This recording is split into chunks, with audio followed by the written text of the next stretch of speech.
Tonight, a shitty job, or what director Kevin Smith says is a film about what it's like to have a shitty job. So it's this mixed with Gen X, the Gen X slacker tag, mixed with Gen X irony, mixed with Gen X dialogue, mixed with Gen X cynicism, and you get latchkey kids in the workplace, which is Kevin Smith's Clerks. RickRamos, what say you? I'm really interested in this because I'll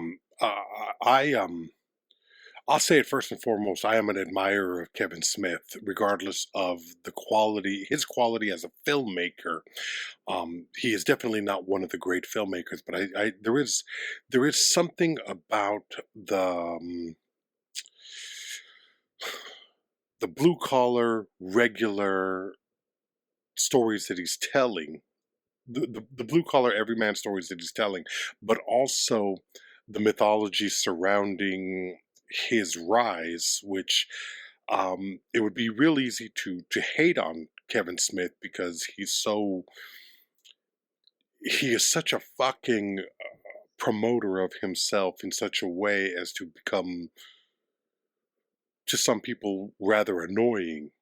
But I think I offset that as compared to other directors that I'm sure will come up in this episode who are even more so. I'm just waiting for the names to pop. Yeah.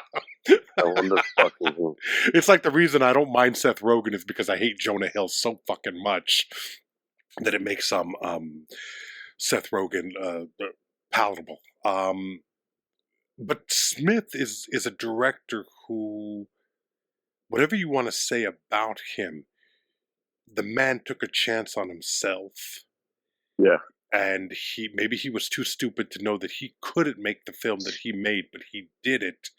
And I've always admired that about him. And I think we've talked about it in the past, where I've said the difficulty involved in making a motion picture is such that whether good or bad, I admire, at the very least, the dream that it took and the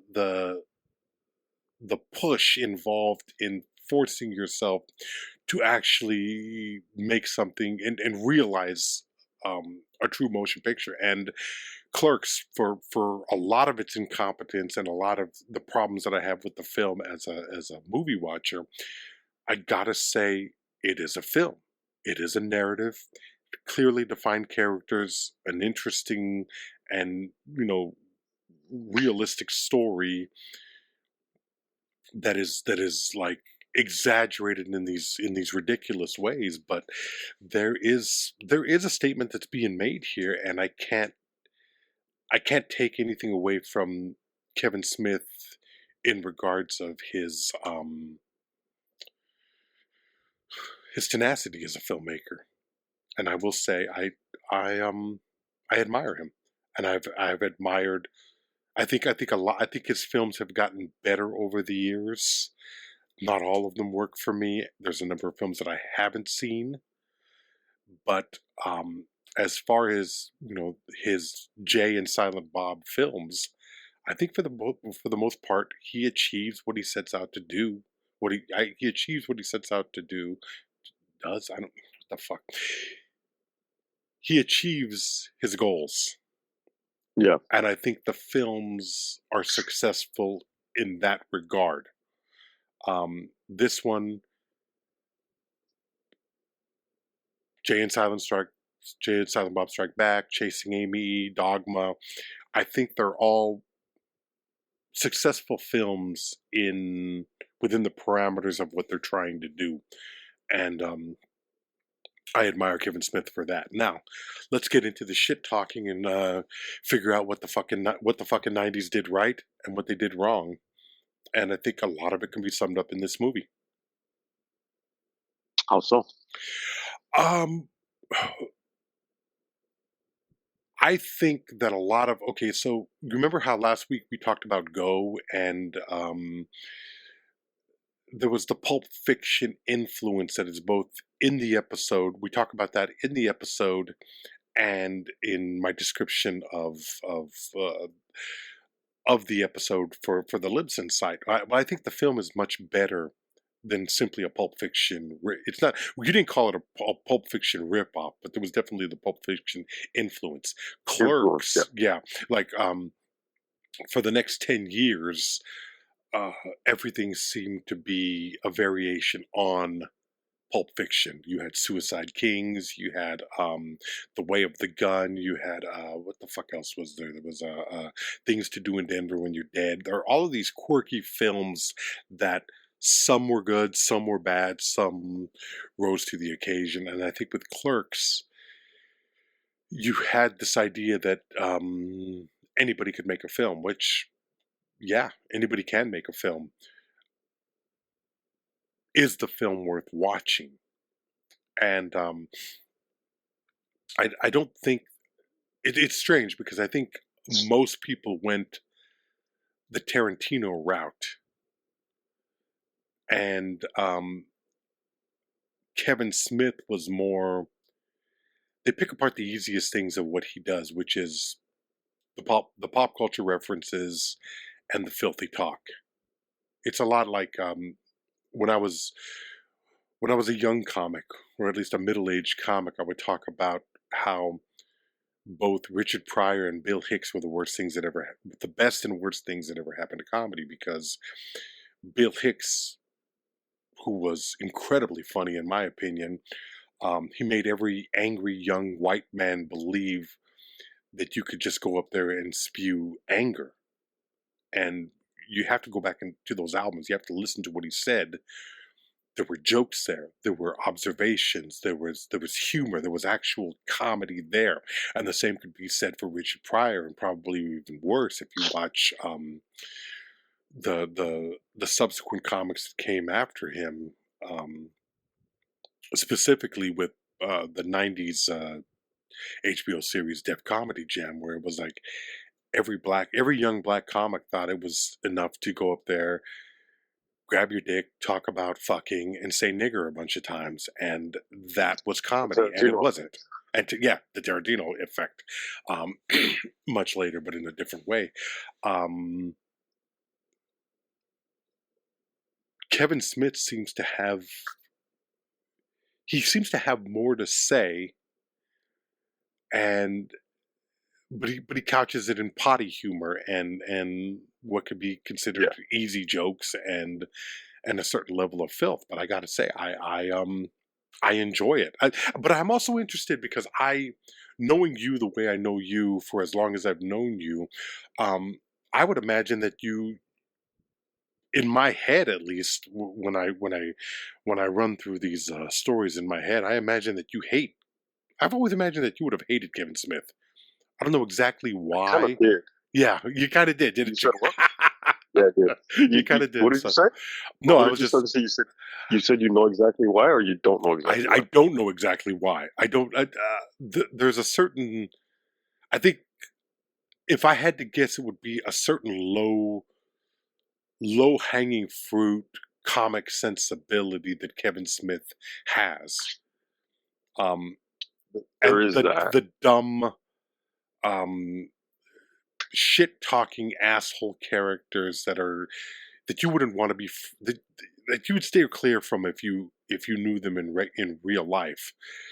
But for me, the Jay and Silent Bob characters are. I mean, Jason Mewes is funny. He makes me laugh. And I think it was smart of Kevin Smith to know that it's an old trope of the silent character who all of a sudden speaks wisdom in each of these films. And Kevin Smith is smart enough to know that sometimes he has to call himself on it in the movies. And that's most apparent in Jay and Silent Bob Strike Back. I don't know if you've seen that film. No, I've only seen Clerks, and I saw Dogma. Okay, so let's talk about me. Yeah, exactly. I'm kind of interested in this. That's actually the only reason I wanted to do this episode, because I knew there was I know there was a cancer in your body called Jay and Silent Bob. And I want to extricate it right here, right now. I want to free you from whatever There hatred we that you go. have for this. It's funny because it wasn't even like it. It was let's say it was like a distaste or dislike Yeah. of, but it wasn't like hatred because I didn't even allow it to become that Okay. to get that close to me. Um, Okay. it wasn't part of my rotation at all. It wasn't part of my like shit that would be rented and re-rented or whatever. And but Kevin Smith was he was part of one of my friends like group. So I it was around because I would like kind of hang out with my friend when he was hanging out with some of his other friends. Um, and so like they would be at his house. Like his house was basically like my second home. Um, so once we got like a little bit older but still young, um, he would have more people start to come over, and then everyone would just be like either in the living room or in his bedroom, fucking like piled in there just watching shit. Um, Whereas like he and I would just like after school, like after like middle school, just go home and fucking watch MTV. Um, so this was more like high school. Or else like if it was gonna be something like a little bit crazier, he would come to my house, where like we could just watch whatever the fuck, like even more so. You know what I mean? Yeah. But we didn't. I don't even remember where it was. I'm pretty sure I rented Clerks. I don't remember where we watched it. Um, and I remember like Dogma being on um, around like some of his friends. And it was just kind of, So wait a I minute, wait a think for minute. my, You didn't see Clerks in its original run in '94. You saw it years later. How much I think I after saw it. Mallrats, after Chasing Amy? Did you see it like No, that, or I saw it in high school. So it was like once it came out on video. okay, okay, Um, and and then uh, the only films that I think I've seen scenes of maybe Chasing Amy. I'm pretty sure I've seen only Mallrats, Clerks, and Dogma. hmm That's it. Um, and I I just felt like it was just too like mundane. It was too. Clerks was just very like. First of all, it didn't have an aesthetic that like really like grabbed a hold of me. yeah. Um, and I because of that, I felt like it's just too like I'm not interested in watching people work. Like I don't like. I'm interested in watching people do drugs. I'm not interested in watching people work. You know what I mean? Like Yeah. that was my attitude. Um, and so like, isn't work what we're like supposed to not be looking forward to? Why are we gonna watch that? Uh, Um, okay, I can see uh, that. I mean, if you want to argue with me at 15 or 16, you can, but like I'm not going to, because I will lose. Yeah. Um, you know what I mean? So it's like, I mean, I get the, well, not exactly. That's not really. It doesn't matter how you feel. It doesn't matter whatever. Like this is like my attitude back then. No, I mean emotion and attitude about something. I mean, I've looked back on my life and I've seen so many times where I didn't appreciate something at the time in which it was made. I, I mean, I've said numerous times that I've dismissed that in my early years I dismissed David Lynch's white people shit, and it would take me 3 decades probably. It would take me at least two and a half decades to come to the point where I realized what it was that appealed and what it was that I could take from it. Now, I'm not saying that Kevin Smith is on that level, but who you are at a certain point in your life doesn't necessarily mean that you're going to continue with that attitude. Maybe you Of will, course, but yeah, there's something about the historic there's something about the historic importance of art, but also the amount of life that you live in order to get to that place where you can either appreciate something or at least approach it with an open mind. I think that's what you're Yeah. trying to say to a degree. Yeah. Well, what I'm trying to say, I guess, is that at the time I wasn't. It didn't appeal to me. I wasn't interested. It didn't. That those aren't the kind of things that I was like, Hmm. oh fuck, I want to really watch that. I mean, I would watch it because I used to rent. I would rent everything. Yeah. Um, but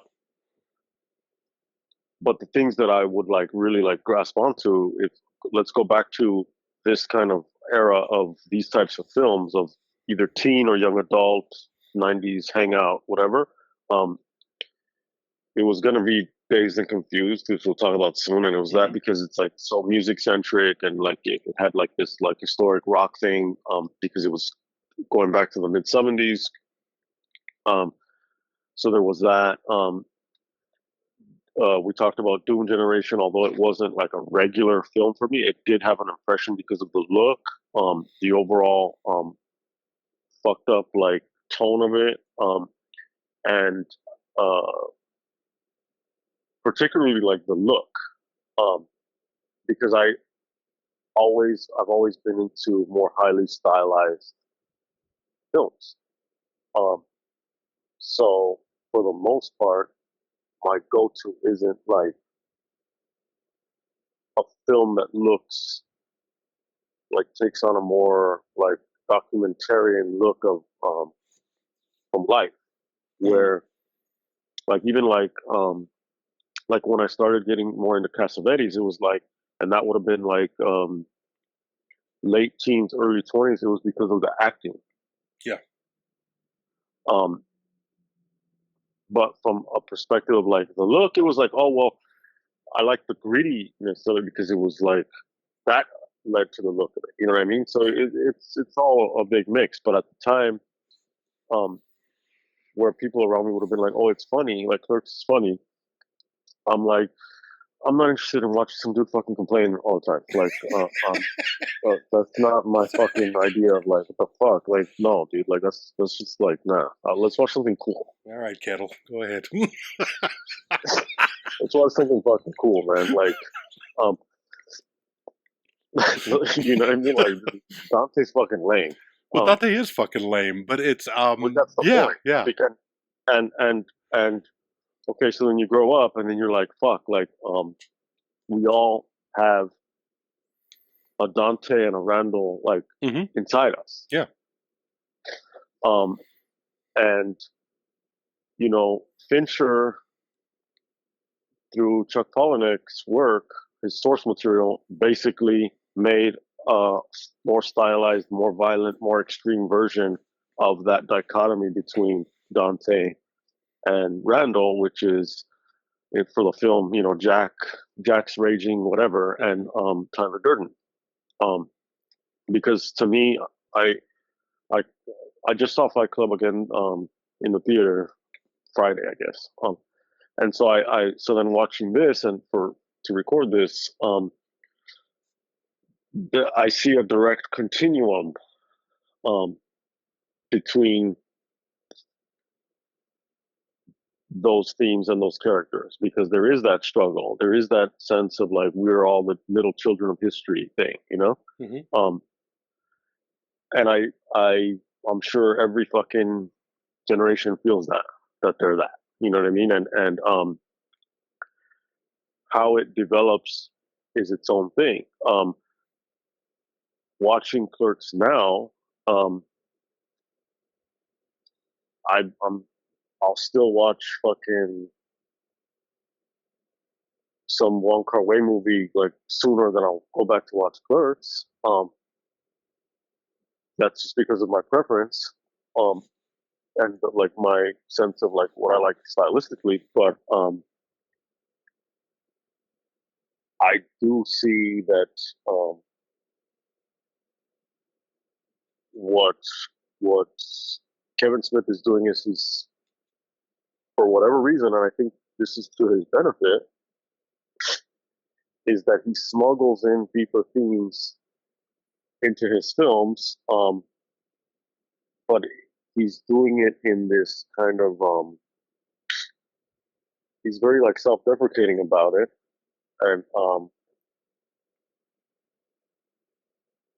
and everyone is dealing with these thematics of what's your relationship to your work, to your job, what are the choices that we make, how free are we, the randomness of life, what are our relationships around work and outside of it, that everyone in a modern society has to fucking like grapple with these things, and we all do. And our take sometimes, I mean, you would think that it's different looking at it and looking at your relationship to how you make money and survive, like, is different from when you're first entering into the workforce versus like already fucking neck deep in it.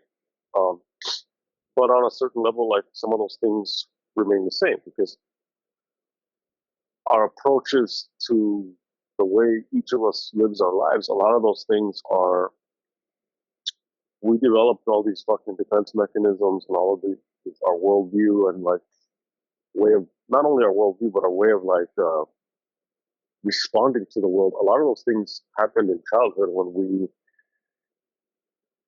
whatever we were trying to do to cope with whatever it is we were trying to cope with, um, those things from that perspective, that's what we adapted. And we've been, a lot of us, we all run on those same fucking scripts, even though they no longer work. Um, and so when Dante is talking about how he shit his pants rather than lift up the toilet seat, anyone could be like, what the fuck?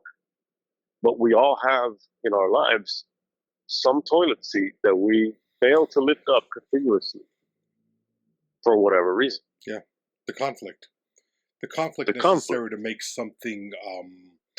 But and that's what's great about the Randall character, because as big a fuck up as he is, he's there as the Greek chorus to show Dante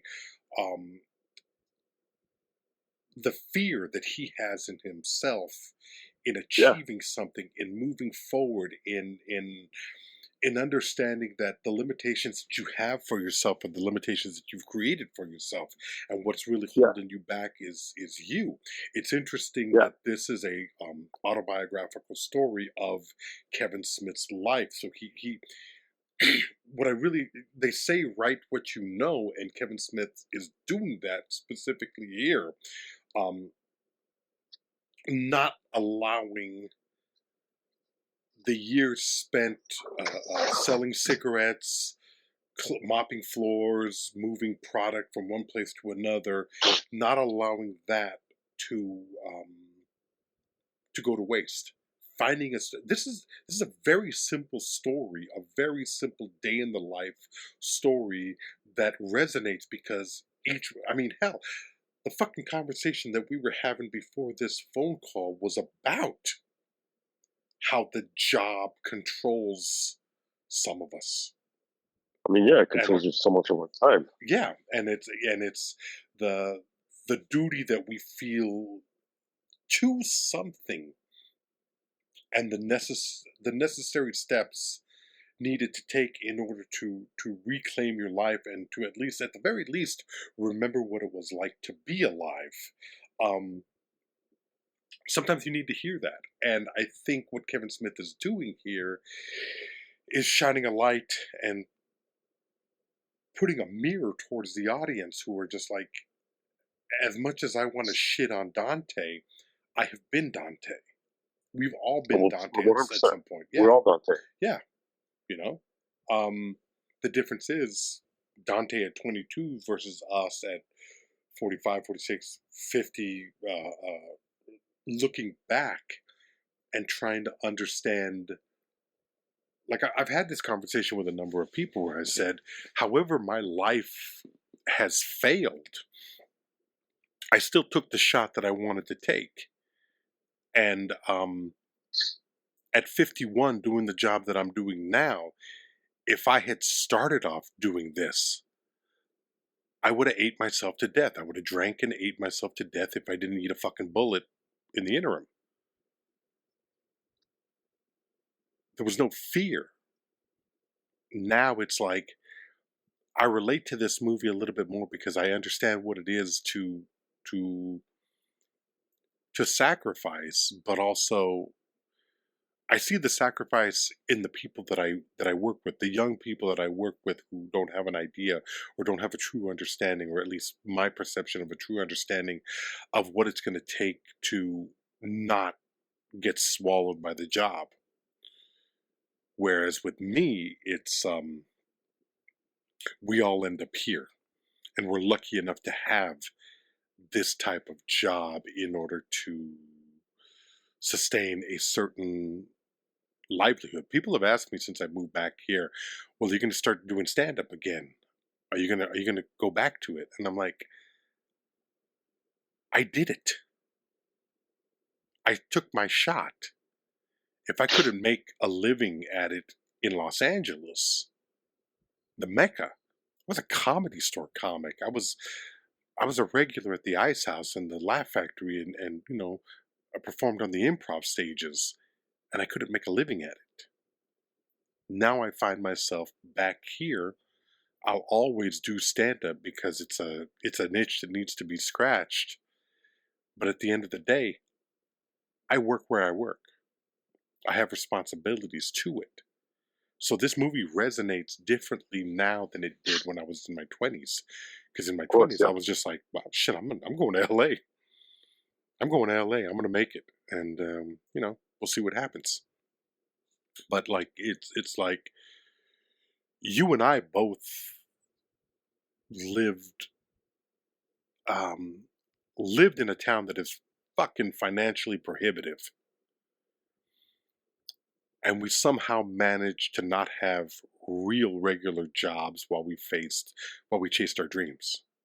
I mean, I was a substitute teacher, but if I didn't want to go to work, I didn't go to work. If I had an audition, I went to the audition.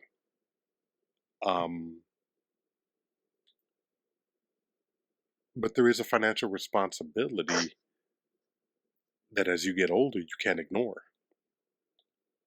That's why 100%. Yeah. So like when you watch, he's made 3 films in this series so far. The second film is I really like the second film. I'm not going to ask you to sit through it because I imagine. I mean, at this point, like it's this is such a psychological device at this point. This experience of watching it, that I'm like, oh, this is might be part of my self-induced fucking therapy to fucking to watch this film and like self-flagellate after. Because to be like the first immediate thing that when you said, well, we chased our dreams, and I'm like, you know what, like I don't really think I chased my dreams. Like I can see how you did. When it came to creativity, I think I basically did what I was interested in terms of like renting movies, which is like I wanted to live in a mental state of a heightened awareness. I wanted that in the same way that I would rent movies that were more stylized because they spoke to me in some kind of way. I wanted to spend my time, I guess for lack of a better term, high, but not on drugs, but high on fucking creativity. And if, however, I could try to like manage to make money doing that, I would do that. But the avenues that I chose were not avenues that were going to make me successful. And I'm sure there was a part of me that was just like, oh, that's bullshit. Like, I'm not interested in that. Like, and so in that sense, I had like a drug addict's mentality, which was just kind of like, I didn't care about it. I just wanted to be able to get to stay high. Yeah. And Yeah, that but was very detrimental to, huh? I think you're undermining. I think you're diminishing the importance of because when I came back here, I came back. I've told you this. I was fucking depressed. I was, as you can imagine, I would have been after leaving a place for 20 years, after growing into a place, calling it home, recognizing it as home, and becoming a part of a thing. To finally come to the conclusion that this is not going to happen and have to come home with your tail between your legs, move back in with your mom and your dad, um, as a 45-year-old man, and face the failure of your life. Yeah. There's that's a bleak recognition. Yeah, But there's for an sure. understanding that you went to Vegas and you bet it all.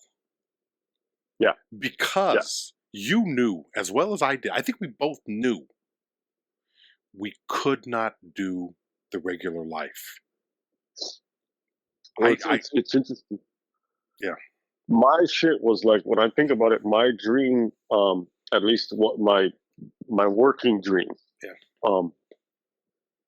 Was in academia. It wasn't like I never did theater thinking I was gonna fucking had no interest in becoming a famous actor. I had no interest in even just becoming a working actor, like to be like, oh, I don't know that guy's name, but I've seen that guy in whatever. He's in every Ridley Scott film, or these people that we see. You didn't want to be Warren Oates. You didn't want to be Strother Martin. Even and that's the lower end of that's working actor shit. You didn't even care about that. I get it. No, I was just interested in fucking in the mechanics of like in the creativity and in really being able to do weird shit, and because to be able to create some weird shit and to feel like you have an opportunity to like you have a venue to do that, if you're creative and you're fucking a strange person, then like that there's something to that. Yeah. You have a voice.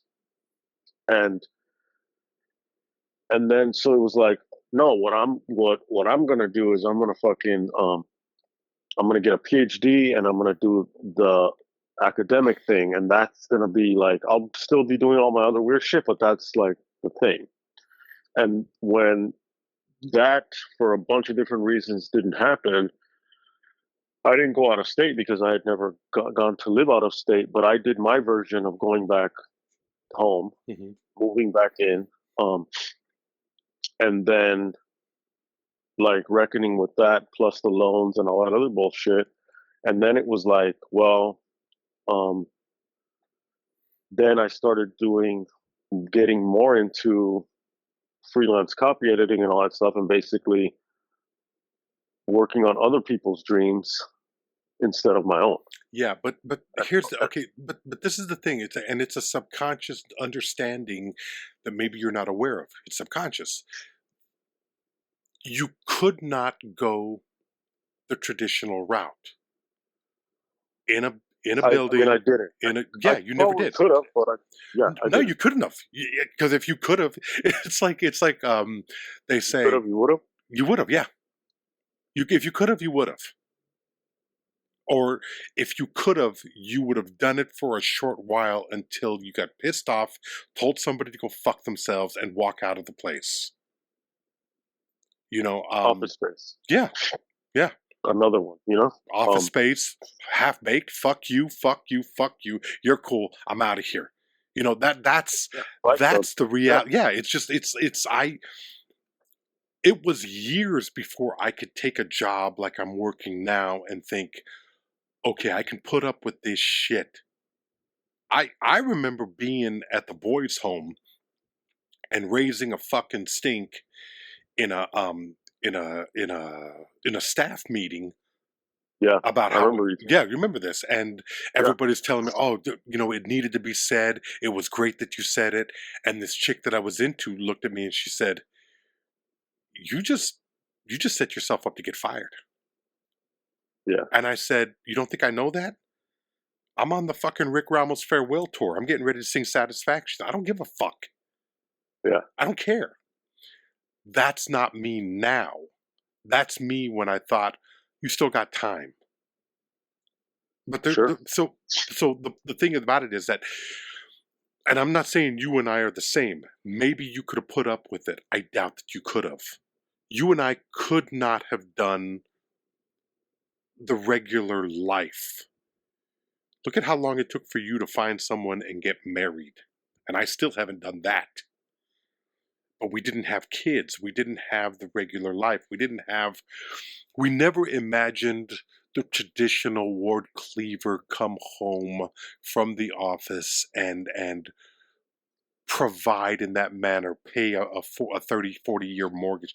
We never looked at it that way because we never imagined we were artists. As ugly and as self-indulging as it might sound, we were artists. And we believed in Yeah, we were willing to accept the fact. And I I look back on it and I tell myself, I wish it had worked out differently, but I don't know how I could have done anything different than the way I did it. The only regret I have in my life is the women that I chose. That's the only mistake that I ever have. My chasing the women that I chased for as long as I chased them. That's the only regret that I have. you fucked up. Yeah, yeah. You know what? I I mean, should have. If there was a Veronica in my life, I should have stuck with that crazy bitch. I should well, have been it 37 and just been happy with it, but it never happened. things. Yeah, and the idea of like it goes back to Kevin Smith Yeah, and the you started with the idea of like his penchant for self promotion, and the first thing that I thought of is like, well, he had to like when when when you have to, all you have is to bank on is yourself. yeah. Then it's kind of like you have to, and like um I grew up culturally where any kind of like standing out or seeming to be too comfortable or Hmm. seeming to be too like whatever was seen as like, oh, you lack shame, Yeah, and that's a bad thing because people who like shame are like fucking like what the like like fuck that, you know what I mean? But what it does is that creates this cultural glass ceiling, yeah. and then now if you are um of the once you become a teenager and you're like, well, fuck everyone. Once you become a teenager, well, for me, a teenager in the '90s, and you're like, yeah, fuck, like super fuck everyone, um, and you don't want to fit in, but you don't want to stand out because for all these different reasons, but you can't help but standing out. Like it's all that teenage shit Hmm. plus whatever you have. Like everyone has their own like childhood bullshit, their family bullshit, their fucking neighborhood bullshit. Um, it becomes like this. Do you remember Summer of Sam, where the Hmm. Adrian Brody character is like trying to figure his shit out, and then he's like, "Oh, they're like he's the killer." Yeah, It's all that, but your who you are leaks out, no matter how much you try to hide it. yeah, Um, and and then there are times when it's like, well, who you are is something that you try to nurture, but you don't go. And then this is kind of like the Joey Diaz talking to you is like, yeah, yes, but you're not going far enough. You're not exposing yourself enough. You're not stepping out enough. If you were to do that, then like you would really put your ass on the line, and then you would have a shot at like the success is all that other shit is whatever, but the real success is that now you are being able to like so-called live like true to yourself, and it's all by different degrees. Randall in the film is he's a fuck up too, but his relationship to his situation is more honest, and he's like, you know, the pivotal scene is when he's telling Dante, he's like, man, you're so fucking like you're such a coward, and you're always trying to act like your job is like this big fucking epic thing, and it's like it's not, and we're not fucking any more advanced than the people that we look down on who come into our stores. Like, if we're that advanced, why the fuck are we still working here? Oh Jesus Christ! I'm gonna have to cut this one short because it's hitting way too fucking close. Oh I'm God! saying it, Yeah, yes, I know. exactly it. Yeah, And I was just kind of like, and then I saw the alternate ending where Dante yeah, dies, yeah, and that also was like, fuck, because I've been in work situations that have not been the fucking safest like yeah. environment, like downtown fucking crazy shit. Mm-hmm. Um, and so it was almost to me like watching it this time. It was like it's as if all of this shit is in Dante's mind, like all the characters, all everything. This is me interpreting it as after I watch it. He knows that he's basically lying to himself. Uh, and what I mean by that is that he's not only lying to himself in terms of the way he talks to himself about his situation, but by even being in that place that he doesn't feel that he belongs in, that's also him denying himself. Um, and this is separate from like we understand, like we're gonna take it for granted that we understand that there are systems in place that prevent us from having the privileges and freedoms to do whatever, like to and opportunities and all that. That's already systemic shit that we're taking that for granted. So we're setting that aside. Like regardless of that, like within the small sphere of operations that like if you're fucking lower middle class or below and you grow up in an area or you're whatever your situation is, yes, you are limited financially, economically, geographically, and so then your choices of like where to work and where to live and where to this and where to that are limited to that sphere. We understand that, and we aside from all that, we're talking about of the fucking video store or the convenience store. He works at the video store is cooler, and he doesn't work there. Randall works there, and Randall's a fuck up, but Randall like knows he's a fuck up, and he chooses to be a fuck up. Dante's a fuck up because he's not really great, but he basically chooses to remain mediocre, and that's what I mean when I say he's lying to himself. Yeah. But he also feels guilty about it, and that's why the cigarettes, like, he's like he beats himself up about everything. He's in constant internal conflict. He wishes he were Randall. He wishes he were more free. So he still acts out, and he still like he'll make excuses to close the store, but he won't do it like fully. Like he won't own it. And Randall's like, "Fuck you! Like you're still doing the same shit, but you're just fucking like making excuses." He feels stuck. That's also why like the idea of like the girlfriend versus the fantasies of like what could have been with the ex-girlfriend. Um, and you know the grass is greener on the other side type of shit. Daydreaming of fucking not doing anything. I mean, he's still to a degree not doing anything in the store, but to really not do anything or to just fucking sell drugs and fucking like small time like that and just hang out outside like Jay and Silent Bob. That's like even more free in his mind, the way I'm seeing. Um, and the idea of like, fuck, I'm gonna fucking die in this place.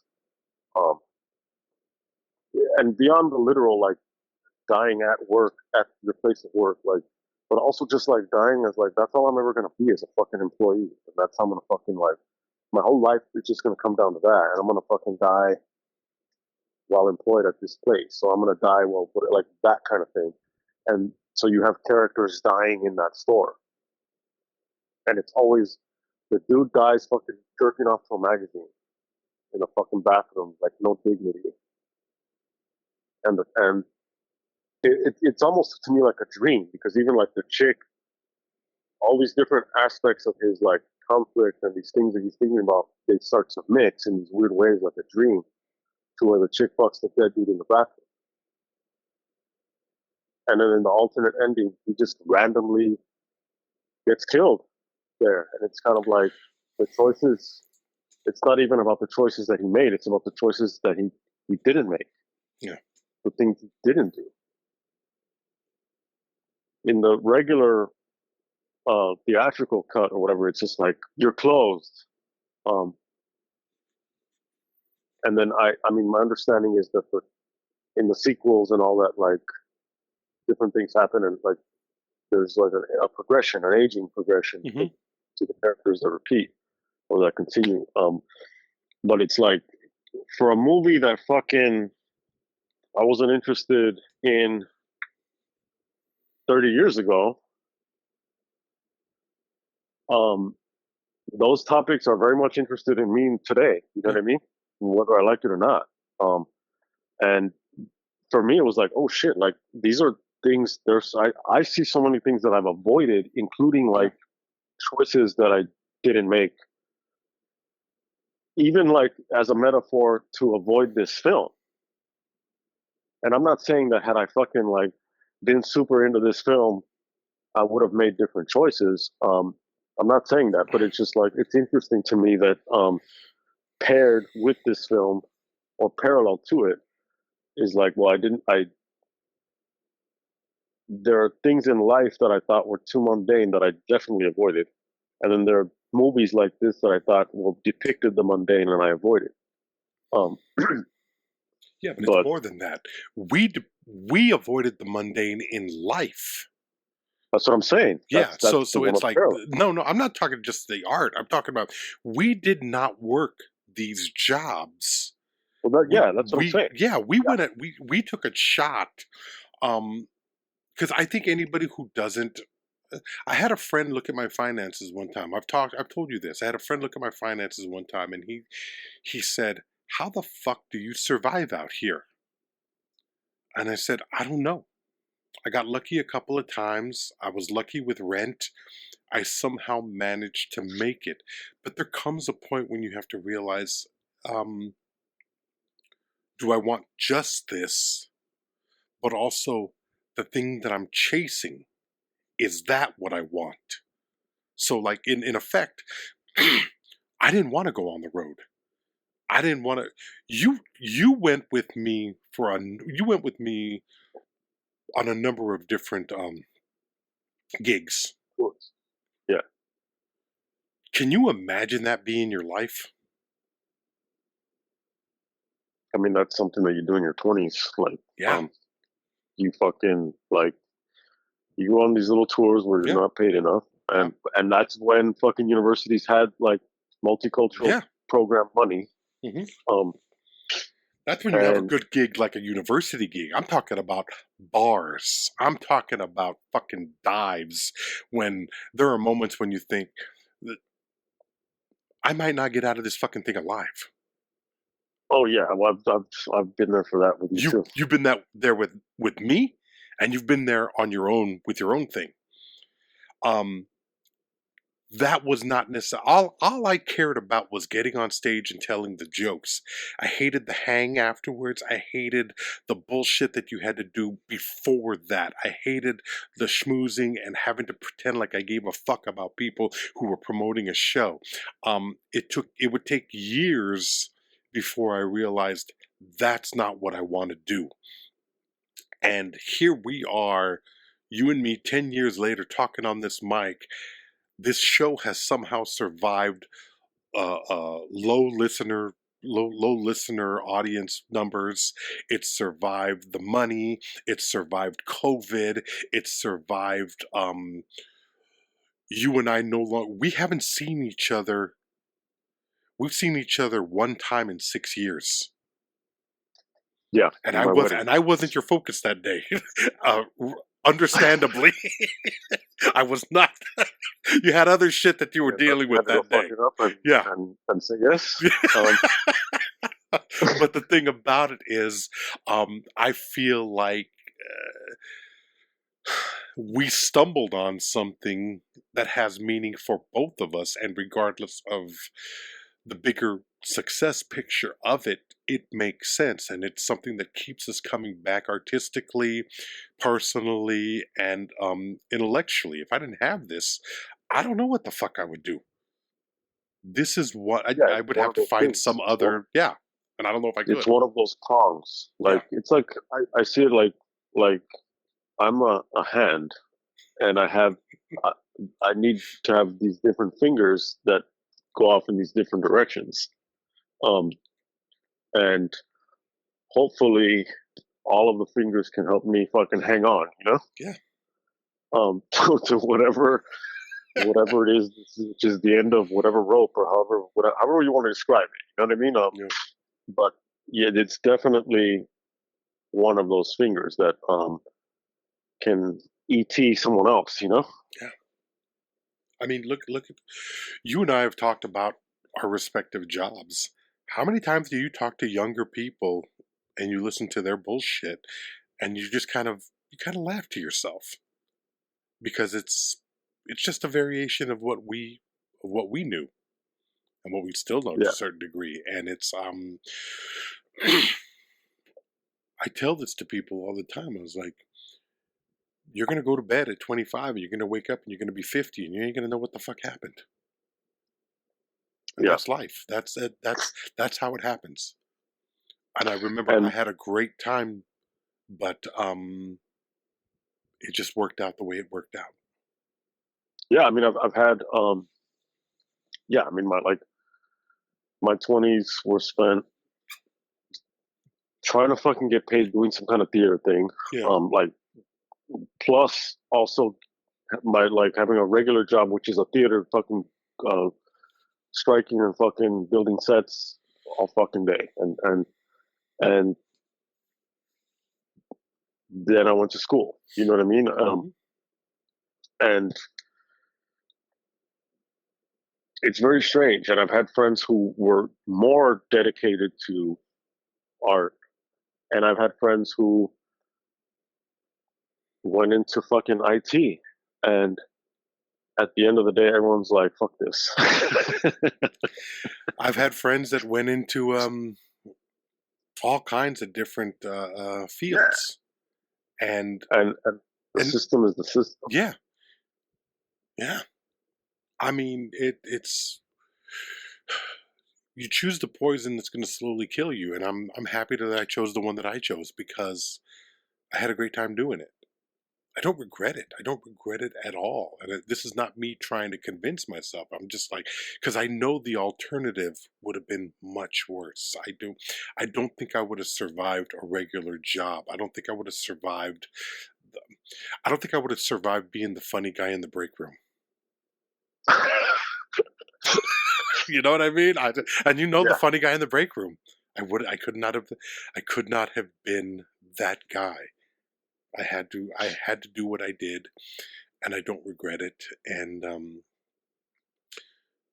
there was sacrifice involved. Um, you know, no wife, no kids, no. I'm gonna die alone probably, and that's fine because at least I didn't die when I was. At least the job didn't kill me. right. I I, I mean, I fought. it's all a fucking It's all bullshit and it's bad for you. it's Yeah, all bullshit. It's bad for you. It's all like a fucking dream. You know what I mean? It's all fucking like what the fuck. Like yeah, if you work at the video store, you want to be at the convenience store, not necessarily work it. And if you're at the convenience store, you don't want to be there. Um, so the grass is always fucking greener. yeah, And like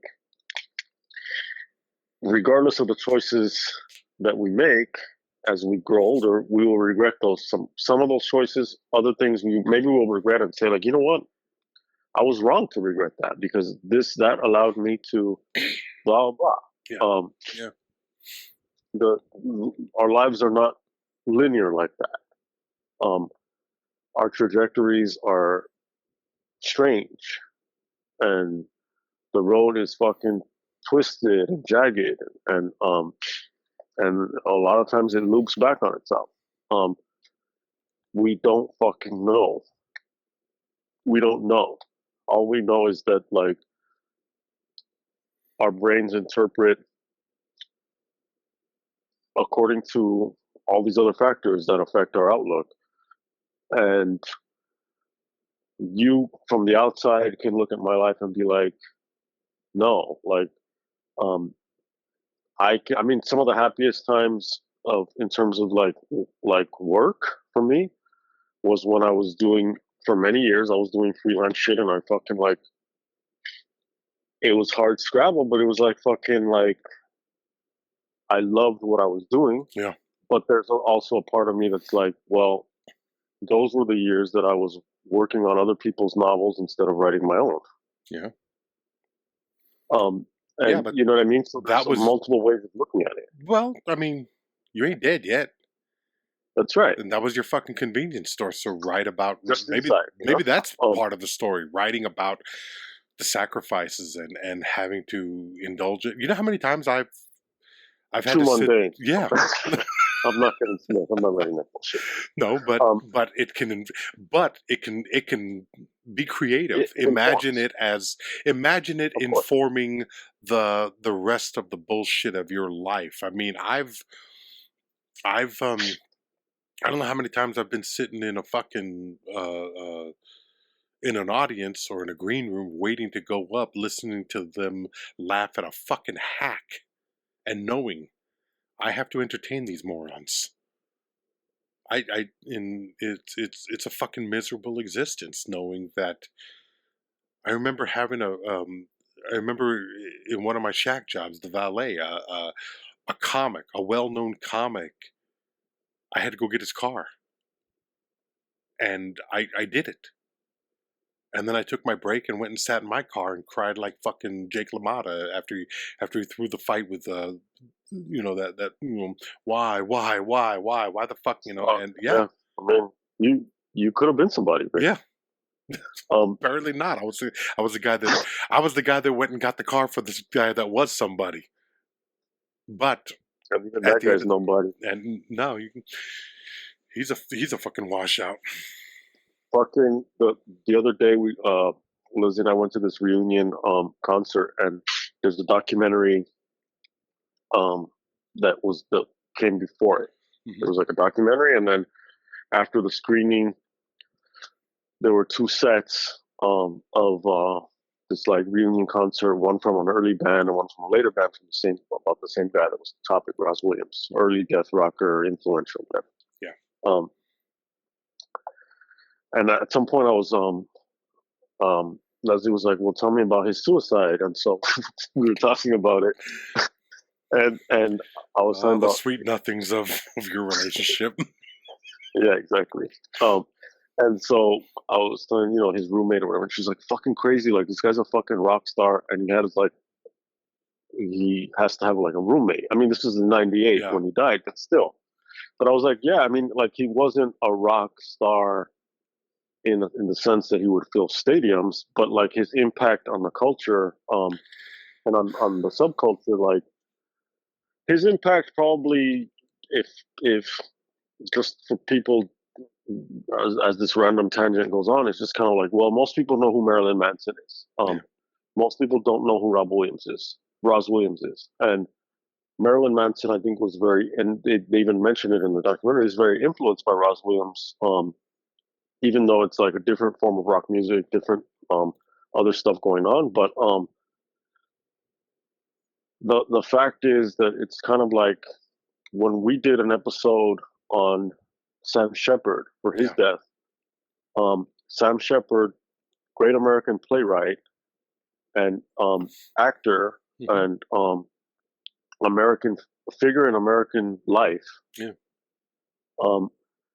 In the documentary about him, he's like, "Oh, I have to sell shit to pay the bills," and I remember you were just like, "What the fuck? Like, this is fucking Sam Shepard." Yeah. Like, we just don't have that culture in the United States that, like in France, where literary figures or different artistic figures are seen as cultural treasures.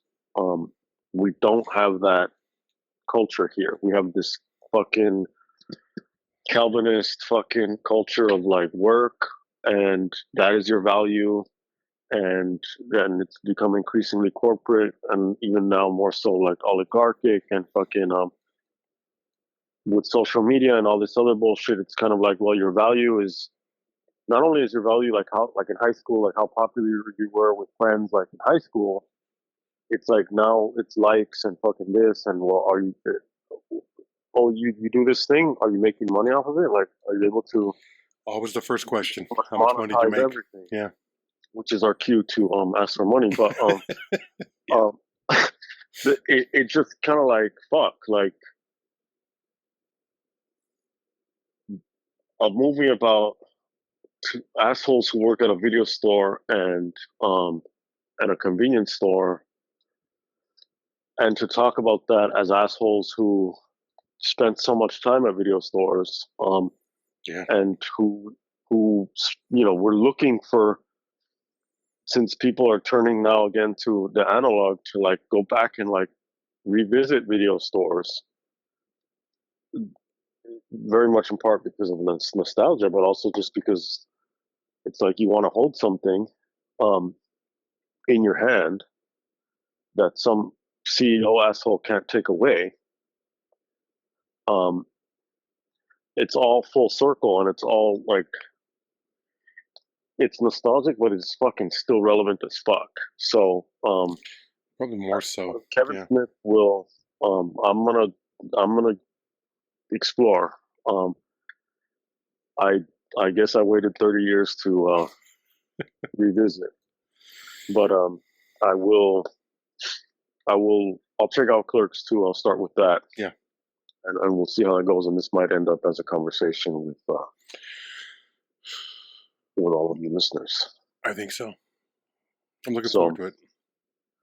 buymeacoffee.com/watch RickRamos. That's buymeacoffee.com/watch RickRamos. If you're interested in what we do and you want to help us out, help us keep primarily pay a bill for the archive. The archive is at libsyn.com. We have over 10 years of episodes. We have a lot of shit, and we have a lot of shit coming up. So you want to stay tuned for that and go back. There will be regret, but there will be new choices to be made. At this point, it's like, regardless of the outcome, just make the fucking choice. You know what I mean? Like, take the fucking pill. Like, take the fucking be Neo and pick something. Because otherwise, the choice will be made for us. Till next time.